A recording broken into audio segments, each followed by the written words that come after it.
Bismillah ar-Rahman ar-Rahim. We'll continue inshallah. So this section or this segment of our presentation is going to be on how did we move from the epistemology that we just discussed. Okay? The epistemology, the way of knowing, the sound and correct way of knowing something, where you have intuition, where you have all these things. When did it all change? How did we end up here? And what caused us to end up here? Okay? And when I'm saying here, I'm speaking about the West. Okay? And now by extension, because of the global village, that's basically how educational systems everywhere work. Okay?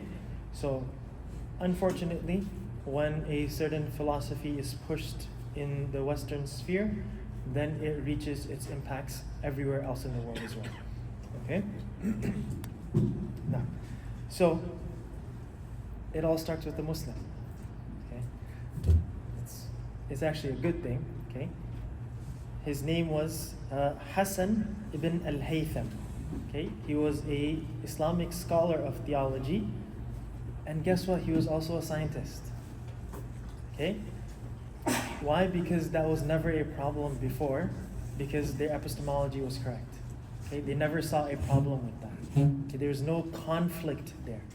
Okay? Now, but at the time of Hassan ibn al-Haytham, the dominant paradigm of science was the Aristotelian method. Okay? It was the Aristotelian paradigm. What does that mean? It's a very easy way to explain it, and it's said as a joke. It's probably not historically accurate. So let's take that joke, okay?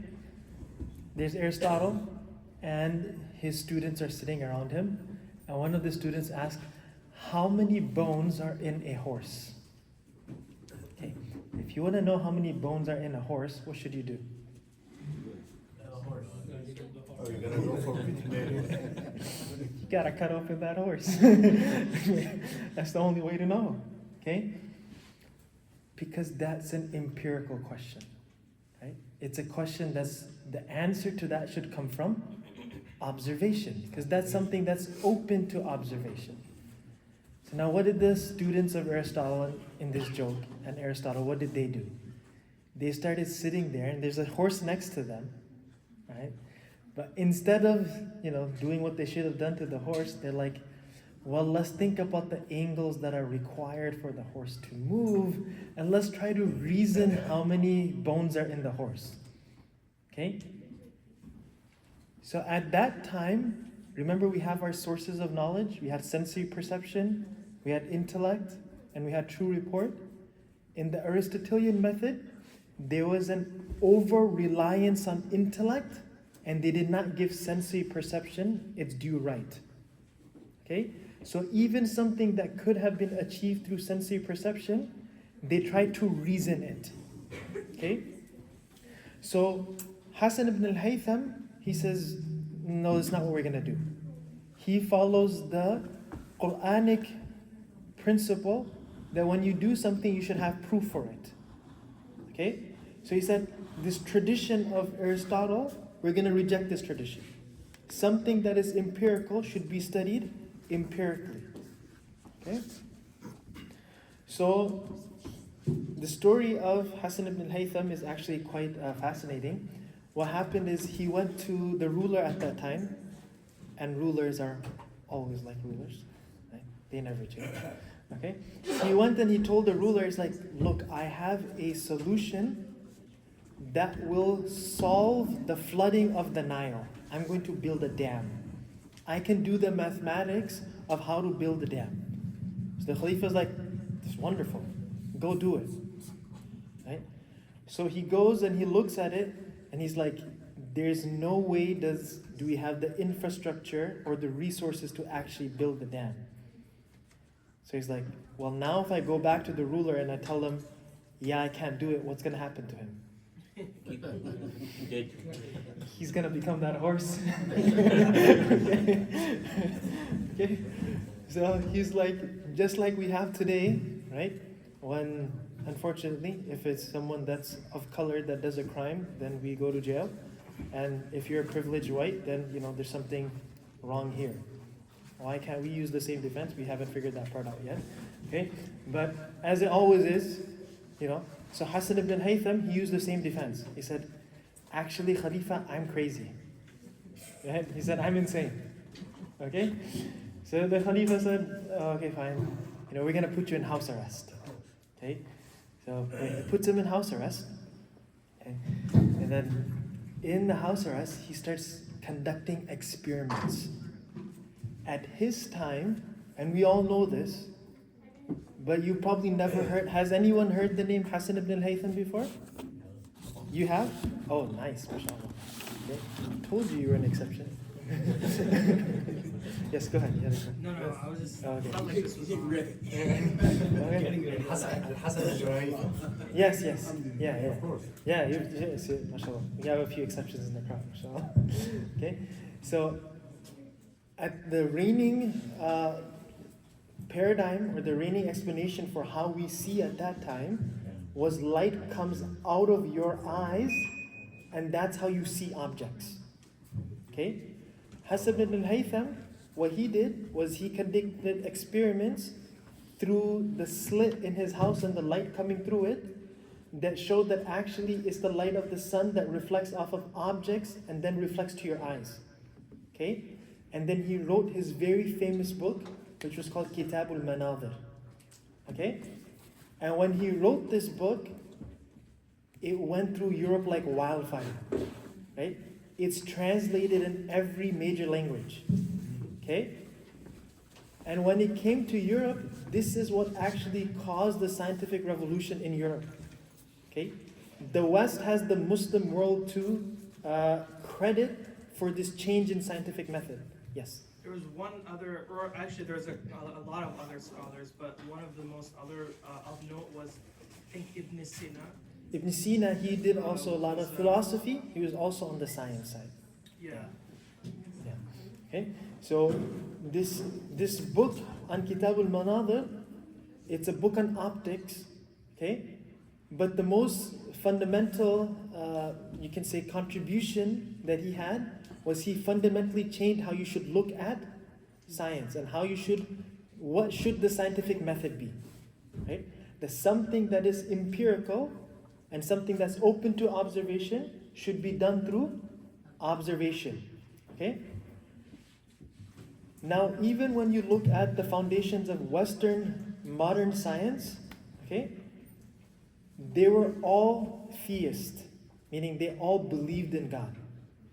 Right? So look, you have someone like, right, you have Melvin Calvin, right? That's a name, right? Okay.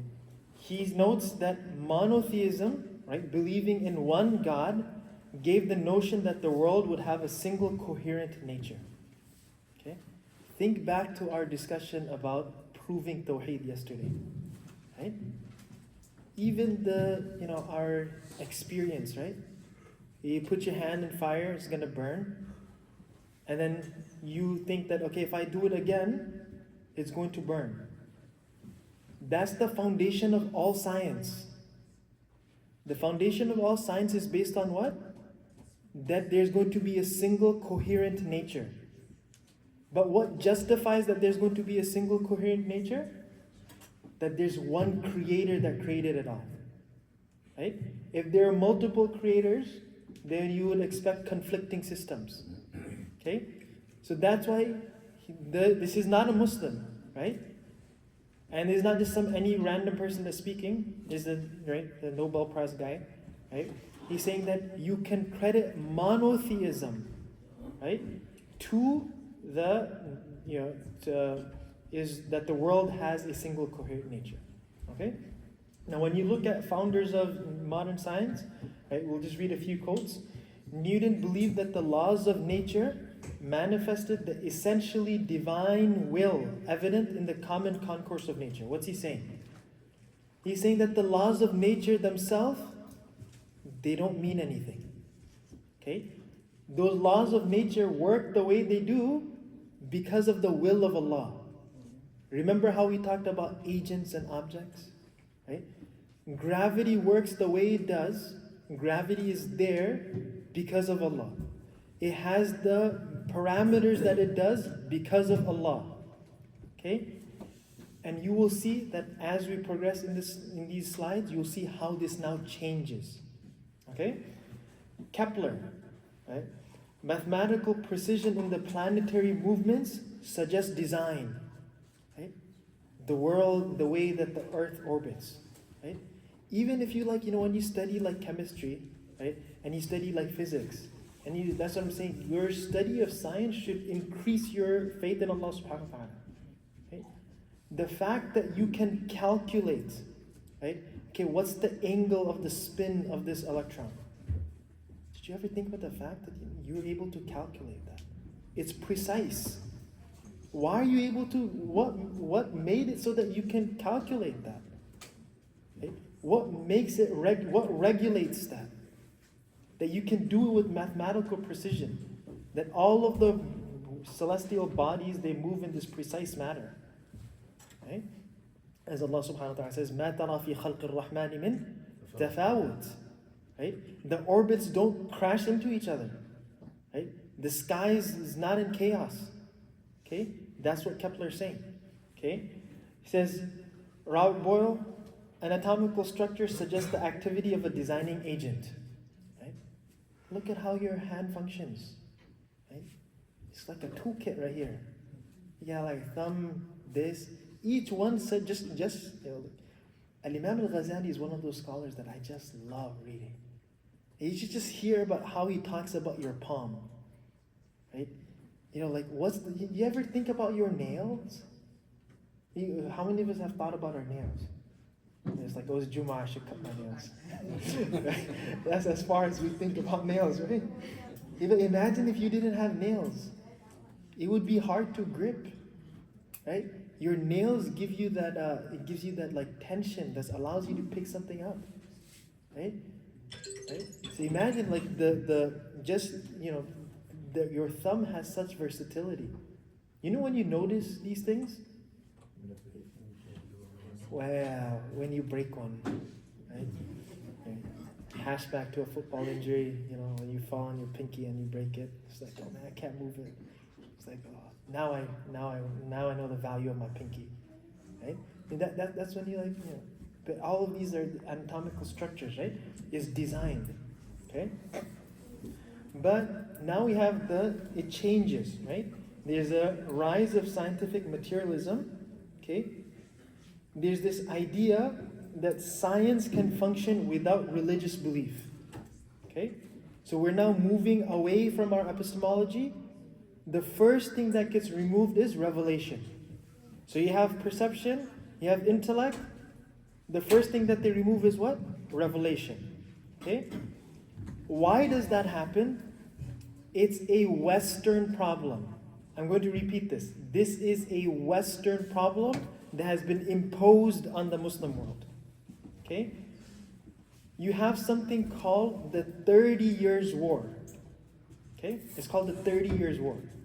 It's actually, historians say that it actually falls in part of a much larger war where Christian factions literally fought each other on the battlefield for 30 years.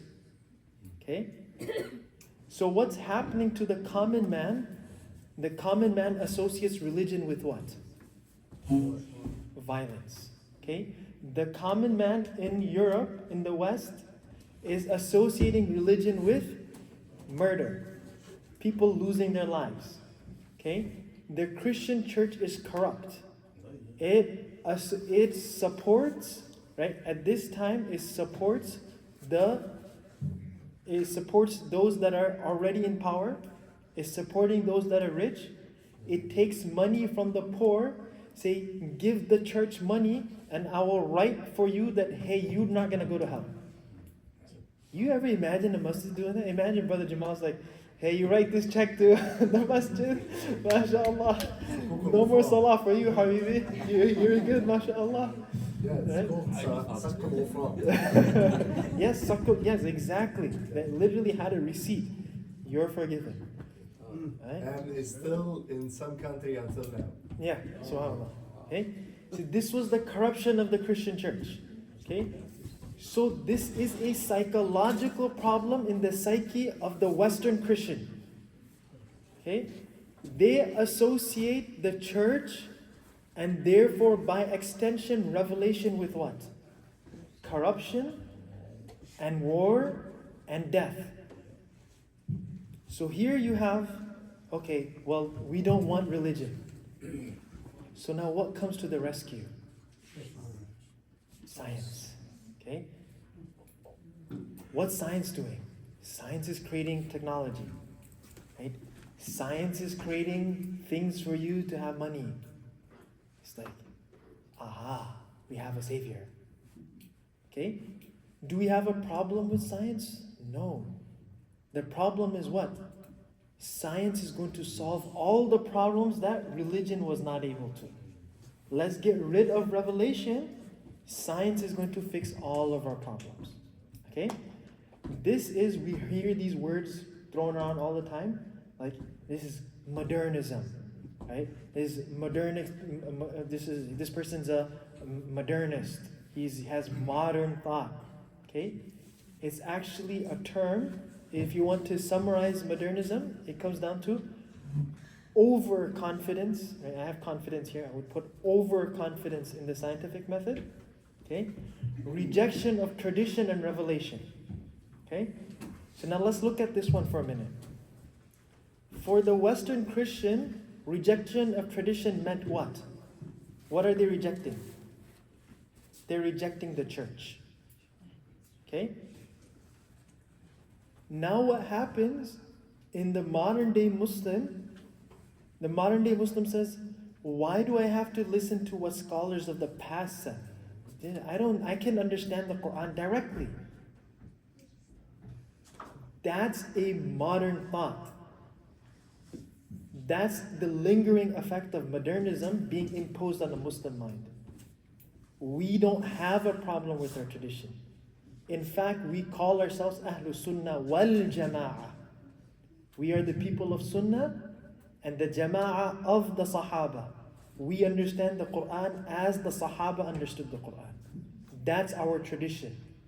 We cannot understand the deen by rejecting our tradition. Okay? That's why you have this huge faction between the Catholic and the Protestant. Right? What's that? That entire division is the Protestants are saying, we don't need the Catholic Church. If you want to summarize that, that's what it is. The Protestants are saying, we're going to read the Bible, forget the church. That's what it is. Okay? What you see is effects of that now coming into Muslims. Okay? That's what I'm saying. Western problems being imposed on a Muslim mind. Okay? So rejection of tradition and revelation. So we don't need tradition, we don't need revelation either. Because science is going to solve the problem for us. And rejection of the Christian church. Okay? This was a Western problem. Okay? Now remember in the beginning we said the laws of nature, right? What did Newton say? Newton said that the laws of nature, there's an evident divine will in them. It's the irada of Allah. Remember last night, we talked about one of the attributes of Allah subhanahu wa ta'ala is irada. And we talked about tawheedul af'al, right? That all actions are created by Allah. Everything that occurs. Okay? But now what happens is once there's this shift in epistemology, laws of nature, why did they call it laws of nature? Because in that paradigm, even in the beginning of of classical science in the West, laws of nature was called laws of nature because God was the lawmaker. Okay? He was the lawmaker, and the laws of nature, they reflect the system by which He runs the world. Okay? Yes? No? Okay. Right. As we move away from this epistemology, laws of nature become their own entities. Okay? How many of you guys have heard of this, why is it escaping me? It's that famous physicist, he has the M theory. Einstein? No, not Einstein. No, the theory of everything. What's his name? The guy that was Stephen Hawking. Stephen Hawking, right? Okay. Stephen Hawking, you know what he said? He said, as long as there's gravity, then the world is bound to come into existence. I'll repeat that statement. He said, as long as there's gravity, the world is bound to come into existence. What's the fundamental flaw? Well, then why is there gravity? Okay? That's something, but for him, he says, since the laws of nature are their own entities, they've basically taken the laws of nature as God. Right? That's what it comes down to. Okay? Remember our epistemology, we believe in revelation. We believe in revelation because it's proved through miracles. Right? Remember that whole discussion we just did about normatively possible versus rationally possible? Many of you may have heard the name David Hume. It's this, pops up in your college classes all the time. Okay? It doesn't matter if you're taking any of the behavioral or social sciences or philosophy courses, the name David Hume is going to come up for sure. Okay? He says what? He says miracles cannot occur because they violate the laws of nature. Okay?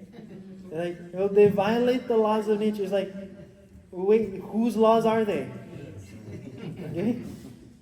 Right? So when you lose sight of that epistemology that we first had, okay, and when you lose sight of, okay, what they actually were to what they've become now, okay? Okay? Now, you start getting this new scientific methodology, okay, where you explain things through purely natural gravitational forces, right? So, I'm not gonna try to pronounce this name. It's French. I don't know how the French speak. I can't pronounce that. Okay. Whatever. Someone that knows how to say it can say it. I'm not gonna make a fool of myself. Okay, but what Brother Harun said. Okay, so he comes and he says, well, I can explain how the solar system works as a result of purely natural gravitational forces. Habibi, what do you mean by natural? What do you mean by natural? Okay, what he's saying is, it just all happens by itself. Once I've said that there's gravity, I don't have to explain anything beyond that. Okay?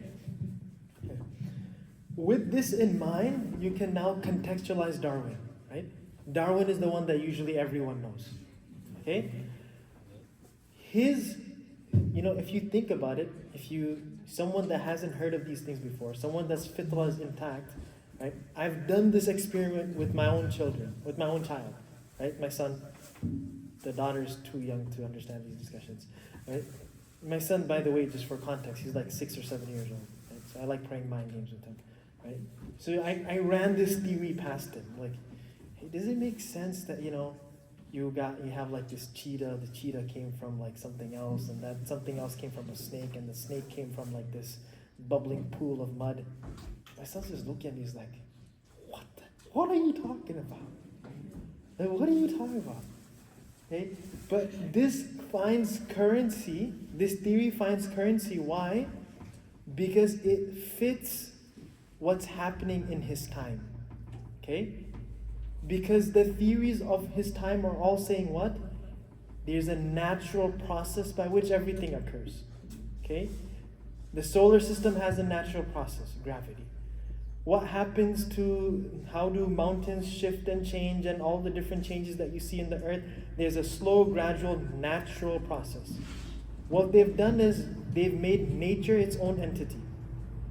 Okay? So Darwin comes along and says, well, how do we have all these different animals? Well, there's this slow, gradual, natural process. Just repeat what everyone else is saying and you're going to be accepted. Right? There's a famous saying that new science doesn't happen because of discovery, is because the people who were talking about the old science simply died. Right? It's bleak, but that's the truth of the scientific community. Right? When people that are proposing and promoting a certain theory, when they die, that's when new scientific theories arise. Right? Okay?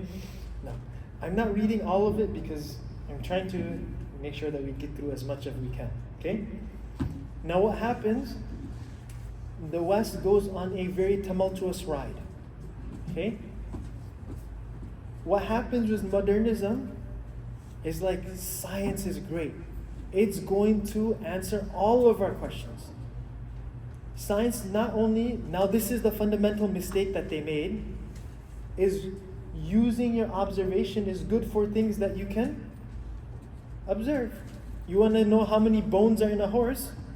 Go observe. Okay? Right. what's your name, my brother? Ibad. I like what to do. I like, yep, that's what you do with the horse.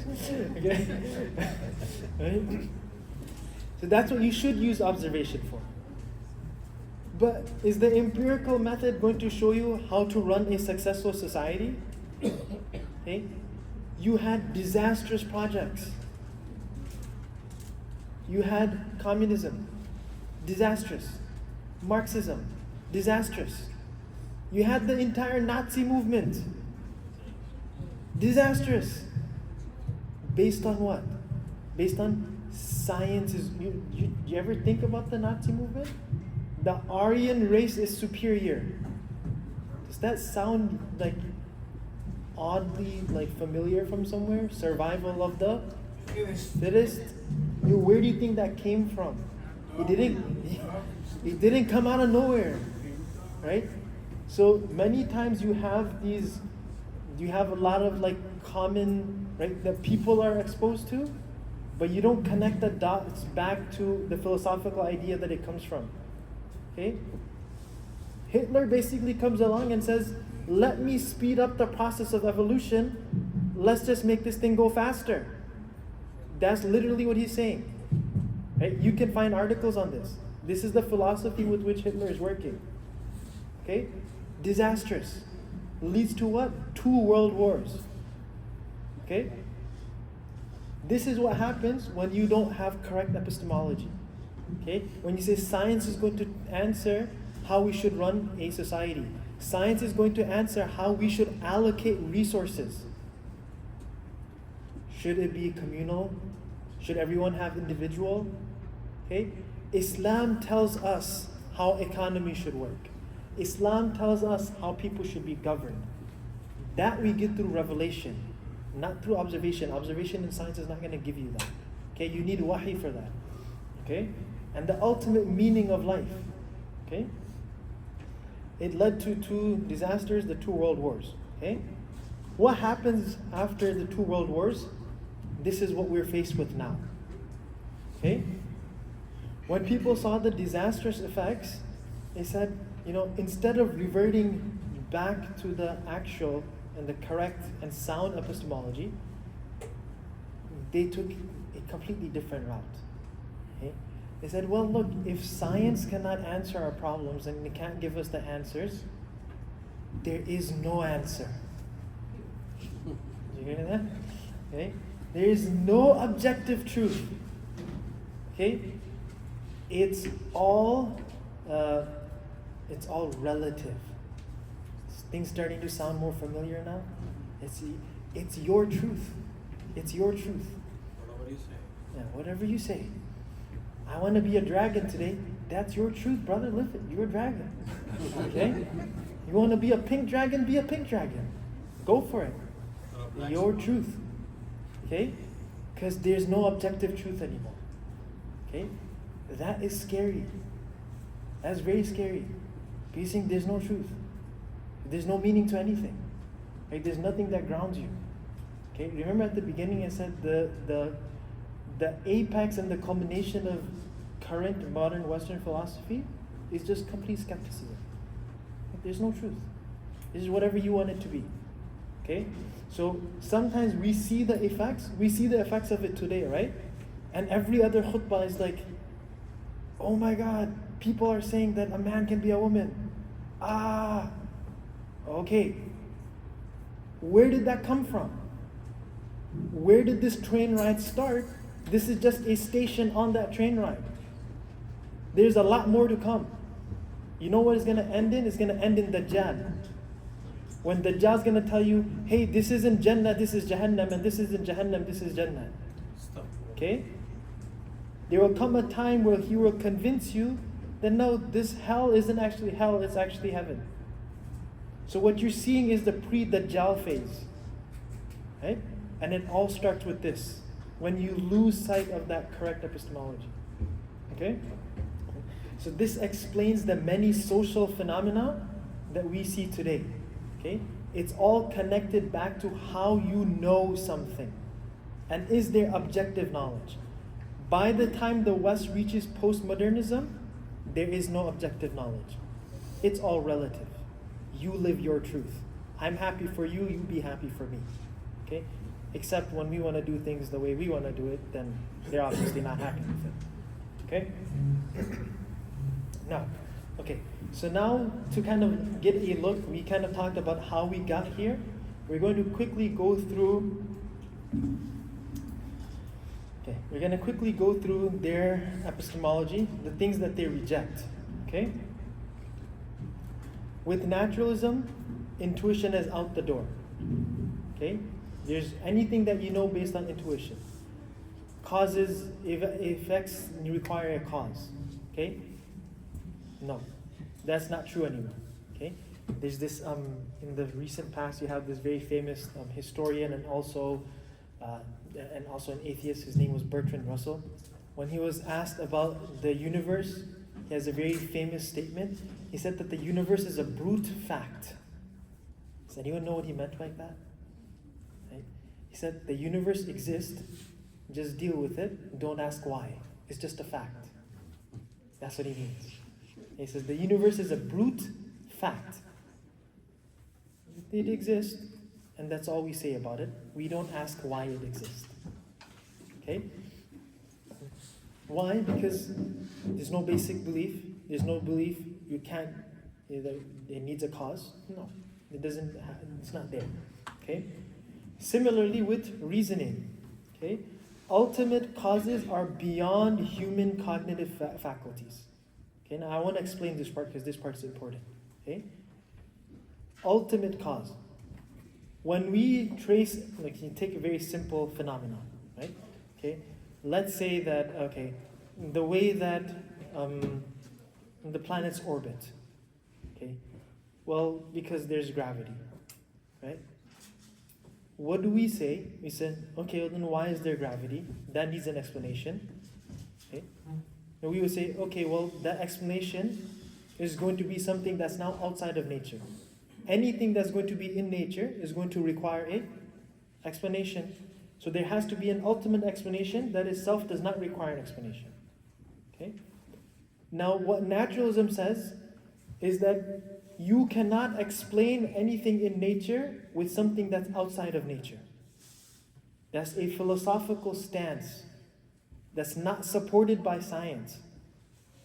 The moment science speaks about something that is outside of nature, it's not science anymore, right? It's philosophy. Okay? So when science says that you cannot talk about an ultimate cause, that's not science. That's a philosophical assumption. Okay? So this is a philosophy of science that says you cannot go to an ultimate cause. So therefore they will say, I will trace it back to the laws of nature. Once I've traced it back to the laws of nature, I've done my job. I'm stopping the taxi here. Khalas, I've given enough of an explanation. If you're going to reason and say, well, this needs a cause, no go, you can't go there. Why? Well, because we said so. It's like, okay, great, well, I say no. Right? This is now not the domain of science, this is the domain of philosophy. That is their philosophy. Their philosophy is saying, we can't go past this. Okay? Yeah. And the reason they say that is because anything that's outside of science is not open to observation. Okay? So if we can't observe it, we can't know it. Okay? So remember we talked about the overconfidence in sensory perception. Okay? So here's, if you want to get a good idea, here's this quote. When you can measure what you are speaking about, and express it in numbers, you know something about it. But when you cannot measure it, when you cannot express it in numbers, your knowledge is of a meager and unsatisfactory kind. True statement. False statement. Really? Okay? True statement. So, why am I saying false statement? Okay? Can you measure Allah subhanahu wa ta'ala with numbers? No. No. Okay? Can you express it can you, what does he say? Can you measure Allah subhanahu wa ta'ala? No. No. Okay? Infinite, let's not go over there. Okay? But your explanation of Allah and His attributes are measurable. When you explain it, it becomes measurable. When they're talking about measurable, they're talking about physically measurable. Right? It's like something that you can measure on a scale. Okay. Physically measurable. Yeah. Okay. Like you can measure on a scale. Okay. When you measure it, it becomes contained. Yes. It becomes finite. Which has a frame, which has a measure, dimension, Okay. which has weight, mass, and so on. Okay. So what they're saying is, look, I can measure what's the force and pull of gravity. Okay. Now we can accurately reason that gravity needs a cause. And then you say, okay, well that cause is going to be something that's outside of nature. Because anything else in nature is also going to require an explanation. So once we go outside, we can't measure because it's not nature anymore, right? So what they're saying is, well, if you can't measure it, then you can't know it. So there's no way for you to know that it's there. We say, no, that only happens when you say you can only know something through perception, through measurement, through experiments in a lab. See, there's other ways of knowing that's called our intellect. Okay? That our intellect tells us that there has to be something that causes this. Right? Even if we cannot measure it, we still believe it to be there. Okay? So, by limiting objective knowledge to observation, you cannot rationally prove God. Okay? According to this framework. Right? In this framework, you cannot rationally prove God because you're saying what? You have to be limited to observational knowledge. Okay? So essentially, it leads to thinking of physical causes as eternal. Okay? This is a point that I like to kind of highlight. Is that, look, the beauty is, or you can call it beauty, there's only ever two real options in the world. It's either tawheed or there's shirk. This concept of being an atheist it's a farce. Right? It's a fallacy. Okay? Because what does the atheist say? Well, it's all happening because of nature. Right? So nature now creates, right? Nature causes. Nature has always been there, right? So even those that say that, the atheists that say that they believe in a Big Bang, they have either two options. They say that, yes, there was absolutely nothing before Big Bang, but just that because Big Bang occurred, we don't know that we don't know for certain that requires a cause. Okay? That's literally what they say. We're not sure. It's like what Bertrand Russell said, it's a brute fact. Right? We're not required to give a cause for that. Either that's what they say, or they say that there was something before, there was energy, and then the energy, there's fluctuations in the energy, and because of that you have the Big Bang. So if you go with the second one, what are they saying? That the energy has always been there. Okay? So you're saying that the inner energy is now eternal. Okay? So all of atheism boils down to this. You say that the laws of nature are eternal. Energy is eternal. Energy creates this, that. You're assigning the attributes. Remember we talked about Tawheed? We said Tawheed al-Sifat. Right? Allah is unique in His attributes. When you start assigning the attributes of Allah subhanahu wa ta'ala to His creation, what do you call that? That's shirk. Okay? So, when we think about the shirk of the pagans of Arabia, we're like, oh, that's so silly. You're worshipping a rock. Haha, that's funny. That's silly. Why is it saying that, gravity creates everything any less sillier? You've just passed the buck along. Okay? So there's no difference. The world has always been built this way. Either you believe in one Allah or you have shirk. And that's what it comes down to. Yes, brother. Can't remember what I was gonna say. All right. If you do remember, please. Okay. So basically, atheists are rejecting the agent behind. Yeah. And as a result, they're forced to assign the attributes of the agent to the material. Yeah. Okay.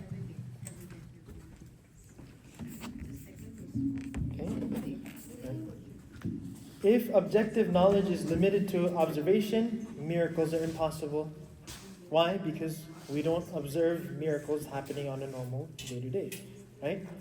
And then this one we already covered. If one is observed, it would have a physical cause, right? An astonishing coincidence. Okay, remember that? Like, there must have been some physical cause. Even if there is a physical cause, we would say what? That requires an explanation. Okay? Yeah, there's no room for tawatur because tawatur is based on the intuitive understanding that so many people cannot come together to make up a lie, right? So it's based on what? Intuition. What does naturalism say about intuition? There's no such thing. So now you look at naturalism, you look at our paradigm of epistemology, we had basic belief, we had intellect, we had revelation. What does naturalism have? Does it have intellect? No intellect. You can't use the intellect. You can't use the intellect beyond anything about any ultimate cause. There's no revelation there. So there's no tawatur. There's no miracles. Okay? From your basic beliefs, you don't have intuition. You only have experience and sensory. These are the two things that it comes down to. Okay? So look how small their epistemology is. Right? So when you study and science from this perspective, obviously what are you going to get to? Okay, well there's no God. Okay? Then you get silly explanations such as, oh, it's just over thousands and hundreds and thousands of years, things just happen. Okay? I remember I went to a museum with my son, right? I think it was the Museum of Natural Science, right? It's always a tricky one to navigate with your kids, right? She's like, how did life on Earth start? Okay? It's just organic material from the stars came down on Earth. And then evolution started. I was like, it's a little bit better than when I was a child, because when I was a child, it was like this bubbling pool that you would see in the books of biology. It's like, okay, now the organic material, it's already there. It's ready-made, customized. Right? Tayyar hai sir. It's ready. Just bring it from the stars. Like, well, how did it get there? And why is the organic material there? It's still the same question, right? It's always going to be the same question. Well, why? And then they're going to stop at a certain point. Okay? So the point that they're stopping at, we're saying you actually have to go a little bit further. Right? It's like the question, chicken or the egg. Yeah, basically. Right? Okay? Now, is there conflict with science? Okay? Yes. The philosophy of science or the scientific method? Both. How so? Because they once told us the world was flat. And they said this is a scientific proof that the world is flat. And then years later they said that the world is round and it spins. Okay. I On see what an you're axis. saying. Okay. I see what you're saying. Right? Okay. So I think when I'm saying conflict, it means like, is there something wrong with us using science? No. Okay? There's nothing wrong with us using science. Okay? But the philosophy with which science is pushed to us now, we definitely have a problem with that. Absolutely. Okay? So what we discussed here are philosophical assumptions. When someone tells you, hey, you can't reason beyond something that's in nature, that's not a scientific method, because the scientist hasn't studied philosophy. Right? That's not his domain. That's not the domain of science. That's metaphysical, right? So when a scientist is going to make a statement about something that's beyond nature, even if it's as saying something like, well, you can't make any objective statement about something that's beyond nature. So like, hey man, you know what? You stick to your lab. Right? You just stay there. You're good there. Keep making stuff for me, right? Make my life easier, but then don't tell me about how to think about my life. Okay, you do your job, and I'll let the prophets do their job. Right? I'll let the people who are supposed to do their job, let them do their job. Okay? You do what you're supposed to do. Okay? So one thing we want to say is the beliefs of scientists does not equal science. You understand what I'm saying? Look, if let's say there's a doctor, right? And the doctor says that I actually believe that Dhuhr Salah should be 3 rak'at. Okay, like, you're a doctor, great, right? Does that mean everything that the doctor believes, does that make him medicine? No. Okay? So the belief of scientists isn't always science, right? Scientists believe many things. Okay? What they believe about science and what they conduct in science, sure, okay. But when the scientist steps outside their domain, say, respectively, I don't care. Yeah, I think at that point I wouldn't mind even being, hey, okay. That's what I'm saying. Okay? The power of science comes from technology, not its truth-producing capabilities. Okay? Right? So science can give us probable truth. Sometimes it gives us truth that is actually there. Sometimes it doesn't. The power of science, when I say the power of science, what I mean by it is the impression that it has on people. Right? What usually happens is when young people, they kind of get shaky about their faith, it's like, oh, but, my physics teacher is so smart. My chemistry teacher is so smart. This scientist is such a smart guy and he wrote this book. It's like, okay, what was his book about? His book was about God. That's not a scientist's job. So let the scientist do his job. When he talks to you about atoms and molecules, sure. Okay? When he talks to you about God, no. Okay? So the power of science comes from technology, not its truth-producing capabilities. Okay?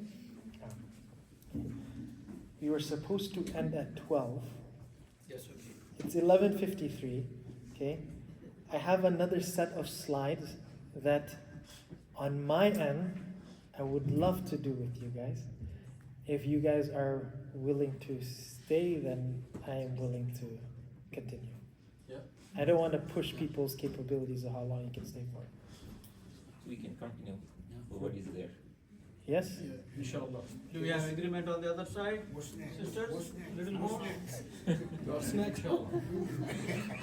When do we have to stop for Dhuhr? No, that's okay. How much more do we have? We have 1 hour. Let's find out when. Okay, Dhuhr? Yeah, Dhuhr is one. Dhuhr is 1. Okay. I'll try to wrap it up in like 30 to 40 minutes. That would be great. Okay? Yeah. Anybody wants a bio break, feel free to move around. If you want a bio break, feel free to move around. Okay? Without disturbing.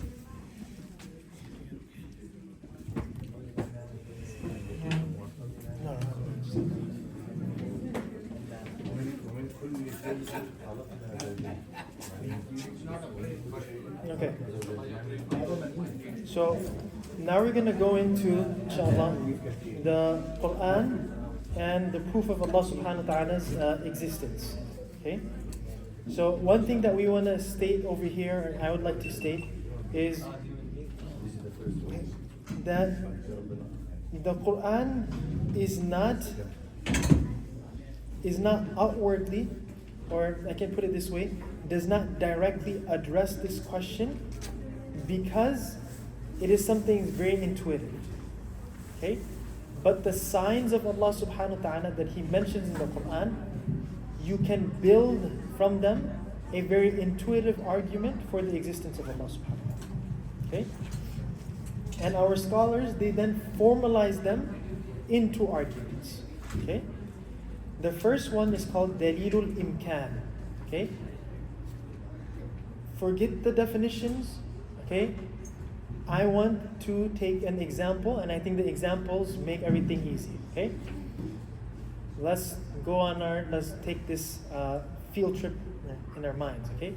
Let's imagine that all of us are on a train. Okay? Now, let's say that the first table is one car of the train. The table behind that is another car, behind that is another car, and so on and so forth. Okay? So the people in table 1 ask, hey, what's pulling our car? Okay? So, what was your name again? Iman. Okay? So Iman says, what's pulling our car is the car behind us. Okay? And then Brother Darwish says, well, what's pulling our car? Says, so then Kareem answers, Baba, come on. Right? It's the car that's behind us. Okay? So now Brother Omar asks, well then what's pulling our car? Okay? And then we go over to the sister side. And then we run out of, doesn't matter how many tables you have. Okay? At one point, let's choose, let me see. Our Brother Shafiq says, man, guys, look, this is very simple, guys. The engine is pulling all of the cars. Okay? So then Harun asked Brother Shafiq, was like, hey, what's pulling the engine? And Brother Shafiq says, the engine's pulling itself. It doesn't need anything to pull it. Then Harun gets upset. Come on, Brother Shafiq, I thought you had a real solution. How is that fair? Why can the engine pull itself, but then the other cars can't pull itself? Okay? What's the solution here? The solution is that Brother Shafiq is correct. The engine is pulling all the cars. And it's also pulling itself. That's the only way you can make sense of the train moving, is that there has to be something that pulls itself. Okay? Do you all understand that? If you have an infinite amount of cars and no engine, is the train going to move? Imagine the same scenario. Each car says, well, what's pulling us? And you keep saying, well, the car before us. Doesn't matter if you go on for infinity, the question is still going to be there, what's pulling that car? As long as you don't have something that pulls itself, and by extension pulls everything else along with it, you're not going to get an answer. Okay? That's the contingency argument in a nutshell. Okay?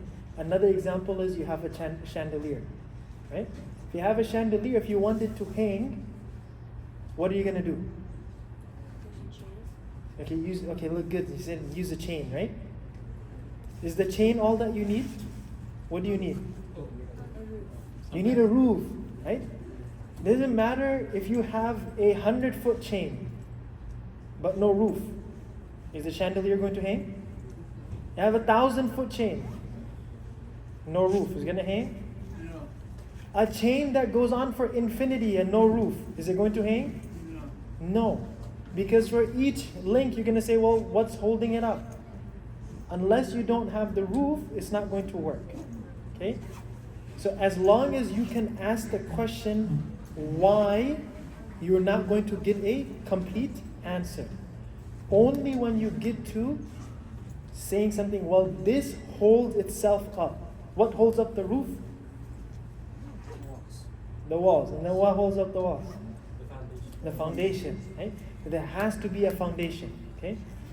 And this is something so simple that I was able to explain this to my son in literally 3 minutes. Okay? Here's what I did. I said, his name's Furqan. I said, Furqan, imagine that Abi's foot is hurt.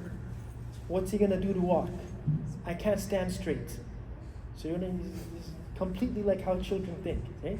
He said, you would put your hand on Ummi's shoulder. I said, okay, great. Ummi's foot is hurt too. What's she gonna do now? So he's like, she's gonna put it on Amma's shoulder. She's gonna put it on my aunt, on his aunt, my sister, right? He's like, okay, okay, Amma's foot is messed up. Now he's ran out of adults in the house, okay? There's no more adults in the house. So you know what he does? I was shocked by his intuitive answer. We have a crutch, you know a crutch? Right? We have a crutch in the garage, okay? He said, she's going to use the crutch in the garage. Subhanallah. That's your fitrah at work. Why did he say the crutch? The crutch does the crutch need to rest on someone else? No, it's what you rest on. Okay? It's just like it's an absurd question to ask, well, why doesn't the crutch need something to, hold it up? Well, the crutch is what holds things up. Okay? That's the summary of the contingency argument. Okay? Meaning everything that we observe in our natural phenomena, okay? It rained. Why did it rain? Well, because there was a change in air pressure. What caused the change in air pressure? There's a change in temperature. Well, what caused the change in temperature? Okay, well, because of the way that the Earth is orbiting, whatever. So you'll continue. At some point, you're going to run out of natural causes, right? At that point, the atheist says, this is as far as we go. You say, but why? I still want to know that there's still a question, because that hasn't explained itself. The explanation is not complete. It's an incomplete explanation. Okay? So this is what we call dalilul imkan. Okay? Imkan is when you can ask why, right? In Arabic you say mumkin. Mumkin means it's possible. So meaning it's possible that it could have been different. Right? The world didn't have to exist, but it does exist. So why does it exist? That's a valid question to ask. Okay? So now let's see an example of Dalilul Imkan in the Quran. Right? Where Allah subhanahu wa ta'ala in Surah Al-Qasas, He says, قُلْ أَرَأَيْتُمْ إِنْ جَعَلَ اللَّهُ عَلَيْكُمُ النَّهَارَ صَرْمَدًا إِلَى يَوْمِ الْقِيَامَةِ مَنْ إِلَهٌ غَيْرُ اللَّهِ يَأْتِيكُمْ بِلَيْلٍ تَسْكُنُونَ فِيهِ أَفَلَا تُبْصِرُونَ. Where Allah subhanahu wa ta'ala says, imagine if it was always day, then who would bring the night to you? Okay. That's contingency, right? We have the alternation of day and night, but is it necessary that the earth rotates? It's not necessary. Okay? The fact that it does rotate, that requires an explanation. Hey, why does it rotate? Why do we have day and night? Okay? That requires an explanation. But the beauty of the Quran, all this explanation of contingency argument, that when I did it, no one said Allahu Akbar. Did you notice that? But the minute that you recite the ayah, it's like, oh, Allahu Akbar, it just hits you different. Okay, it's just so intuitive. It speaks to you at a natural level. Right? That imagine if it was just always day and there's no night. Okay? That requires an explanation. Okay, why isn't that the case? Why do we have this alternation? As Allah subhanahu wa ta'ala says, وَاخْتِلَافِ اللَّيْلِ وَالنَّهَارِ لَآيَاتٍ لِأُولِي الْأَلْبَابِ. The alternation of the day and night, this is a sign for those that have intellect. Yes, madam. In that case, why does anything need an answer if the answer is like Allah subhanahu wa ta'ala and almost everything? Very good. Very good.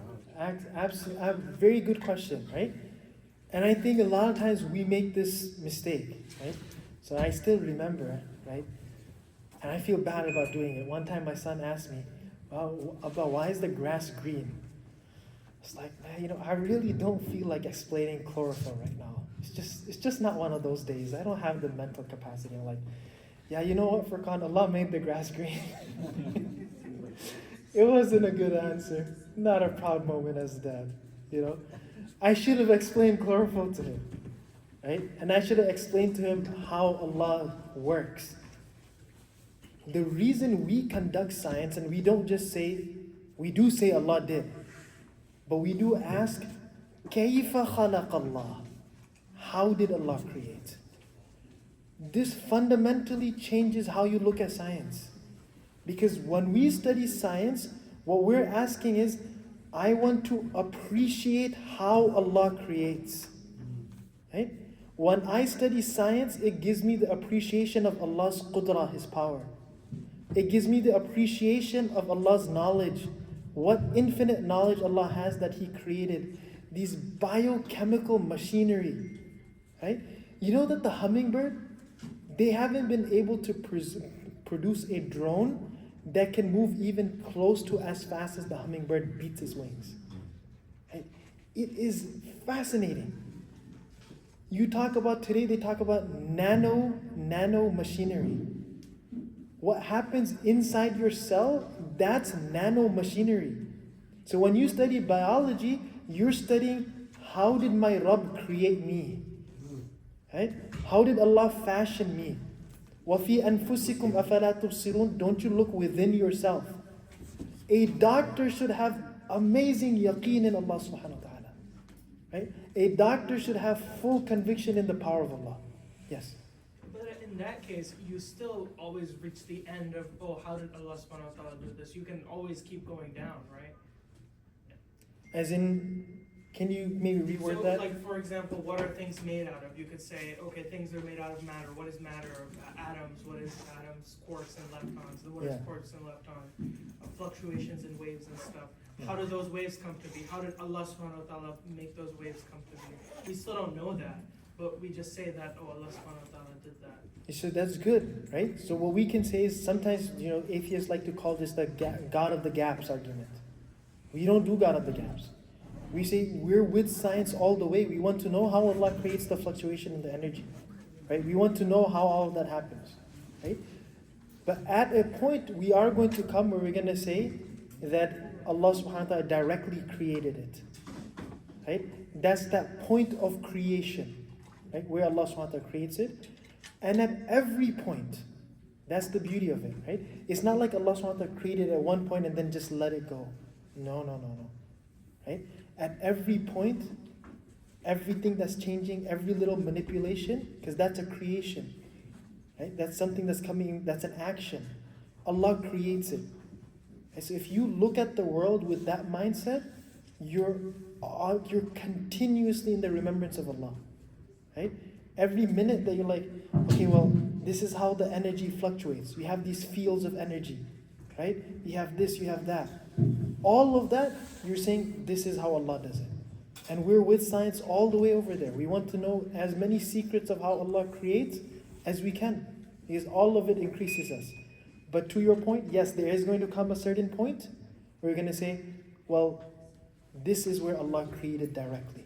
Right? The natural sources, the natural means are going to stop at a certain point. But we want to go as far as we can. Does that kind of make sense? Okay. 12:08. Okay. Dalilul Khalq. Okay. Dalilul Khalq is very similar to Imkan, but it's just a little bit more focused. Okay. It's saying that we see things come into existence. Right?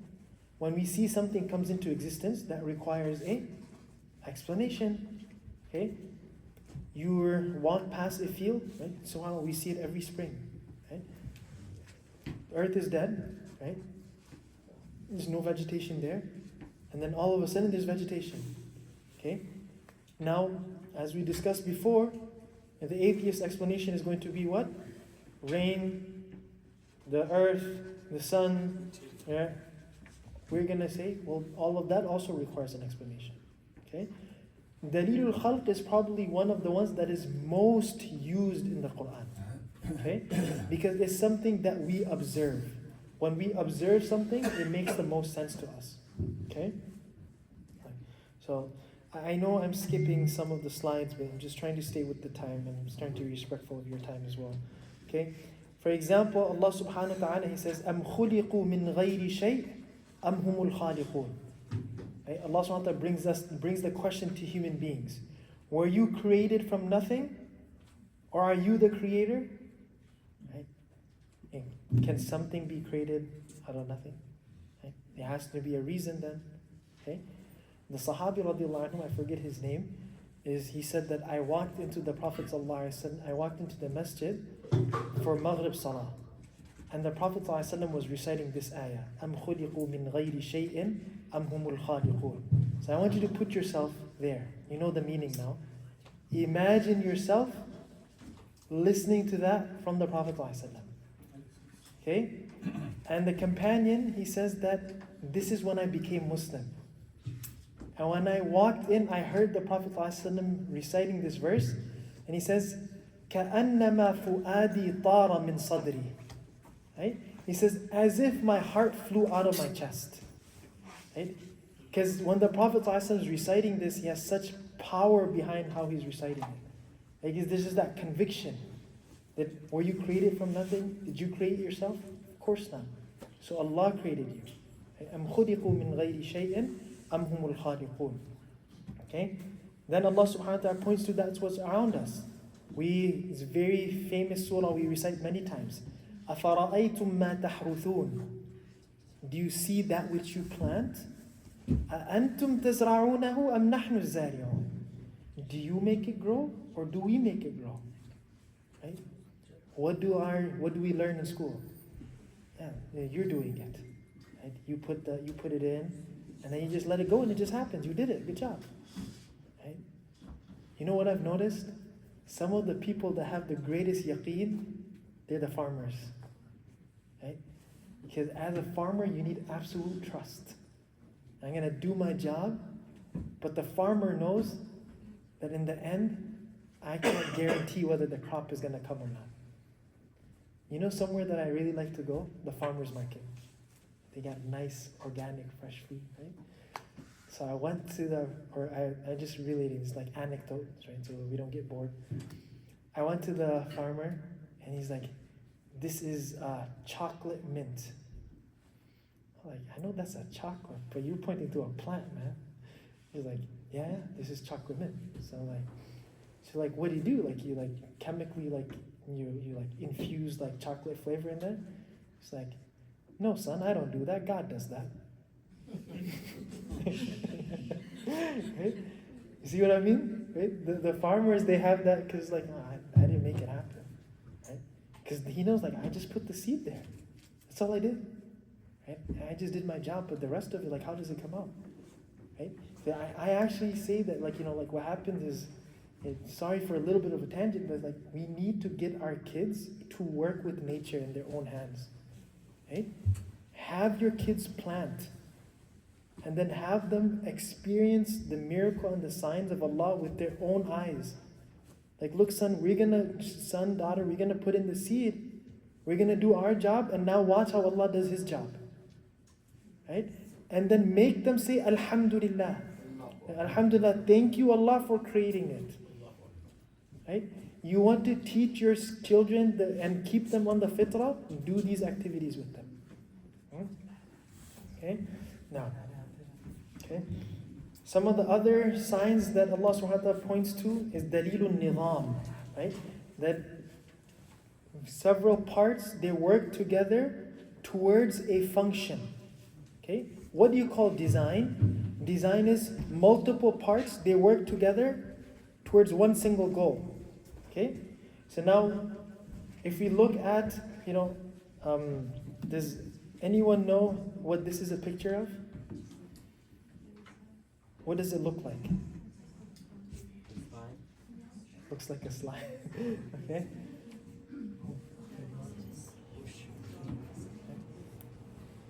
Here. It looks like gear, right? It looks like machinery, right? You know what this is actually an animation of? It's actually something that's inside your body. No, not the heart. It's close. It's the bacterial flagellum. Okay? This part on the top, it rotates as a motor to push it forward. Right? Now imagine if someone comes to you with a car engine and says, yeah, over many thousands of years, this is how we came to be. This car engine just came to be. Right? It just works this way. It just came functioning, and now it works as a motor. I feel like the mechanic would be pretty annoyed if you said that. It's like, I work pretty hard to get these engines going, right? People that manufacture cars, it takes immense genius to put together an engine, okay? And now you want to take this engine and you want to minimize it so much that you need a microscope to be able to look at it, right? Can you imagine technology that small that you need a microscope to look at that technology? And then imagine your wonder that when you use the microscopes, like, hey, I'm looking at an engine. When you see an engine, you say, well, this is intellect, right? There's an intelligent agent that designed this, okay? That's why I asked you guys this question, because you all recognize this. So this is like a gear. This is machinery. This is what's inside you, right? So who created that, right? So it's working as a system, right? That's something that's designed, okay? So Allah subhanahu wa ta'ala talks about that in the Quran. Where does He talk about that? Allah subhanahu wa ta'ala repeatedly He speaks about the water cycle, right? The water cycle is a system, right? That's a design system, okay? It's a design system, okay? And this is one of the ones that I like a lot. It's called Dalilul Inayah, okay? Inayah means that human beings have been given special consideration in the plan of Allah subhanahu wa ta'ala. Okay? That you and I, we hold a special spot in Allah subhanahu wa ta'ala's plan of creation. Okay? So when everything works towards you, right, it befits you to recognize the one who is running the system for your benefit. Okay? So this is actually a series of books that Brother Jamal had mentioned. If there's any recommendations, okay?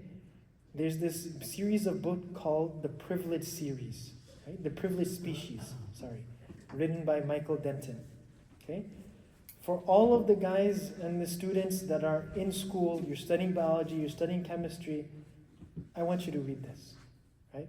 Read the Privileged Species, okay? Because so much of how our bodies work, how much of everything that's in the world works specifically for the benefit of mankind, okay? More than towards the benefit of any other creation, okay? This author, Michael Denton, has written a series of books that shows that everything that's there in the world works specifically to the benefit of mankind, as if it's been designed in the very blueprint of nature to work towards insan. Okay? So if you have the time, I do highly recommend that you read these books, and I think it would even make for good book circles, right? If you have someone that's good in, use the resources of the community. If you have someone that has an undergrad or has something like that in biology or chemistry, fundamentally change the structure of how these sciences are taught. Start it from your masjid halaqa, right? Someone has a major in physics, right? I can give recommendations for books on that, right? That you look at physics through, right? For example, you have The Fortunate Universe, right? The Fortunate Universe is a wonderful book to read. If you're interested in physics, read that book, okay? Now, if you have people that use their talents, you studied physics, you studied biology, you studied chemistry, simplify these things and teach it to people in a way that increases their iman. The resources are already there.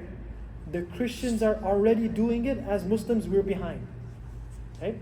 The Christians have now, there's this, we can use the resources that they have, right? There's this institute called Discovery Institute. They actually launched a homeschool product for high school chemistry that takes a critical analysis of the theory of evolution. And it makes arguments for intelligent design, right? Teaching the same content that's taught in normal high school chemistry, right? Something that I think that the Muslims need to get onto, okay?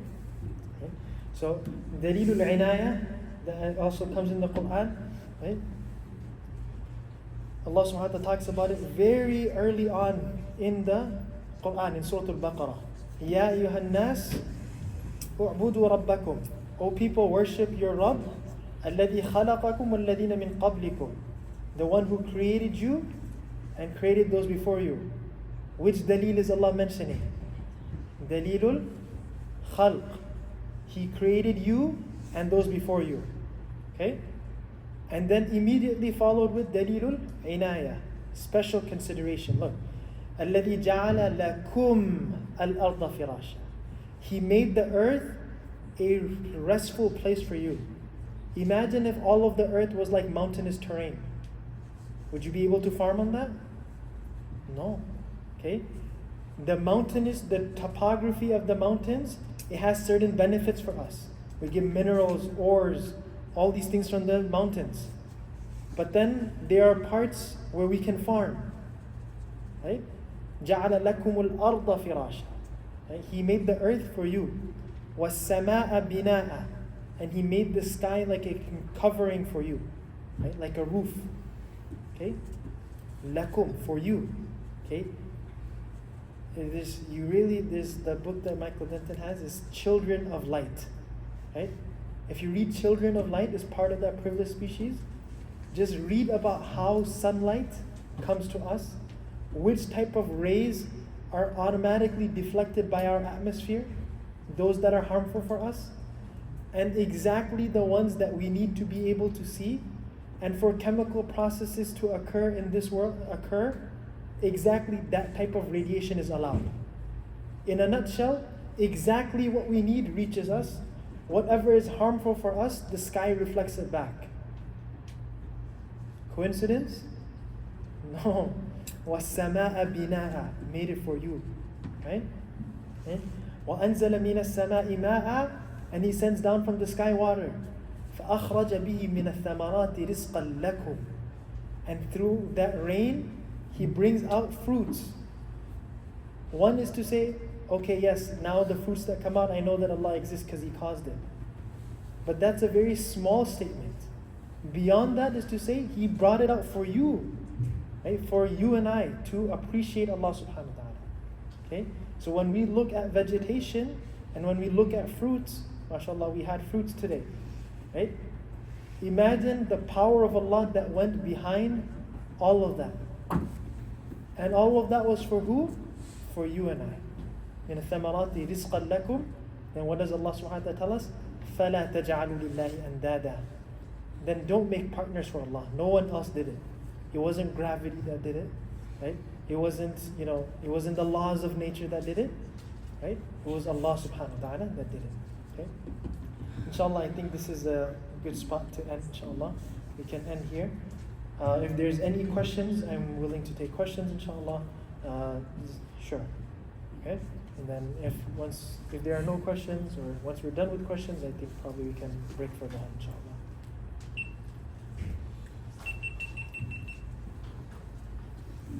Any questions, sisters? Jazakallah khairan. وإياكم. Ameen. Jazakallah khairan for being a very good audience, mashallah, interactive and participating. So, before I go to the next step, we are so honored to have him here, alhamdulillah. This is far beyond our expectations when we first requested for a class, workshop for Aqeedah. And then in honor of that, we have a small gift for you. This is on behalf of all the participants here, all the people who will benefit from this, inshallah ta'ala. Kindly accept this from us. Jazakallah khairan. It's a small token of our appreciation of your coming here. Alhamdulillah, Rabbil Alameen. Takbir. Anybody have any questions? Okay. So I'm going to end this here. Subhanallah bihamdihi, subhanakallah wa bihamdik. Ashhadu an la Make ilaha a illa dua. ant. Maybe. Astaghfiruka wa natubu ilayk. May Allah subhanahu wa ta'ala, alhamdulillah rabbil alameen. Allahumma salli ala sayyidina Muhammad wa ala ali sayyidina Muhammad wa barik wa sallim. We end with dua, inshallah. اللهم نور قلوبنا بنور الإيمان. اللهم حبب إلينا الإيمان وزينه في قلوبنا وكره إلينا الكفر والفسوق والعصيان. اللهم اجعلنا من الراشدين. ربنا هب لنا من أزواجنا وذرياتنا قرة أعين واجعلنا للمتقين إماما. ربنا آتنا في الدنيا حسنة وفي الآخرة حسنة وقنا عذاب النار. O our Lord, we ask you for the best in this life and the best in the next. O Allah, preserve our Iman, increase us in our Iman, increase us in our conviction. O Allah, allow us to connect to you through your beautiful names. O Allah, enlighten our hearts with the nur of your names. Ameen. O Allah, allow us to enjoy and behold the beauty of your countenance in Jannah. Ameen. O Allah, allow us to look at the nur of your face in Jannah. Ameen. O Allah, protect us from the darknesses on the Day of Judgment. Ameen. O Allah, allow us to always live and walk and breathe in nur. And O Allah, always protect us from all forms of oppression and darknesses. O Allah, lift the darknesses of oppression from our brothers and sisters that are experiencing oppression. Ameen. O Allah, those that are being oppressed, help them. O Allah, aid them in subduing the oppressors. Ameen. O Allah, those that are oppressing, either give them hidayah, or if you have not written hidayah for them, then O Allah, destroy them as you have destroyed those that were before them. وآخر دعوانا أن الحمد لله رب العالمين اللهم صل على سيدنا محمد وعلى آل سيدنا محمد وبارك وسلم آمين برحمتك يا أرحم الراحمين. Takbir. Takbir. Takbir.